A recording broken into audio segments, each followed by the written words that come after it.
Hey everyone, and welcome back to Simply Handmade. If this is your first time here, my name is Kell, and in today's video I'm going to show you how to take some Dollar Tree pumpkins that look like and turn them into something like this.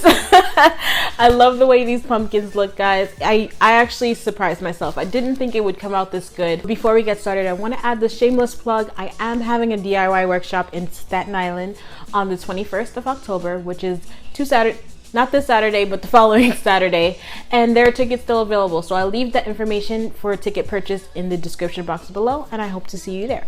So if you guys want to know how to make these guys, just keep on watching. I'm actually going to start this DIY by making the stump.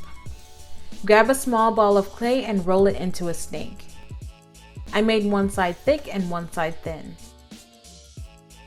I twirled it into the shape and made a design that I liked, and I placed it onto the pumpkin. I wanted to see if it'll look right proportionally, and I also wanted to pierce a hole on the bottom so I could assemble it easier later on. I then removed the clay and placed it on the parchment paper. I made sure to place the twirls facing down so it kept its shape in the oven. I baked it according to the instructions on the package and let it cool. I actually lost footage of this very first part, but pretty much I took this Dollar Tree pumpkin and painted it one layer of white. Here you can see me adding the second layer, and I set it aside to dry. I wanted this green heirloom pumpkin color, so I mixed blue and yellow, adding more yellow until I got the color that I liked. I removed the stump and painted the pumpkin this beautiful green color.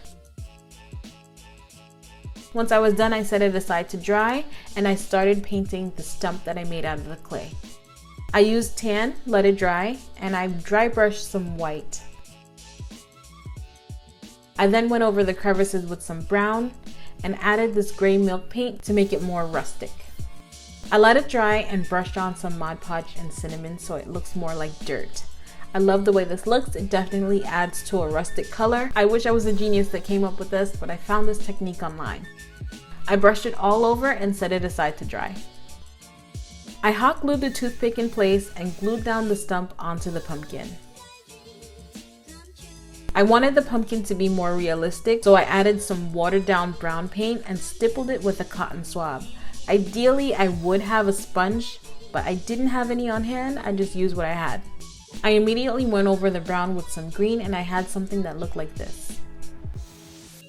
I added some dark gray milk paint in the crevices and then added a lighter green paint to the high points for a highlight. I thought the dark in the crevices was a bit much, so I added some watered down green paint all over the pumpkin. I then added some Mod Podge with some cinnamon. I painted it near the stump and in the crevices. I added another coat of green wash to tone down the darks. I grabbed another pumpkin and added some leafing adhesive. You guys know I love my golds and coppers, but for this look I decided to go silver since I think it complements the green heirloom look a little bit better. I glued it onto the pumpkin and intensified the crevices with the dark gray milk paint, and I kept building by adding more paint to the crevice once the previous layer had dried. I also made sure to connect each indent by adding strokes from one side to the other, as you see here.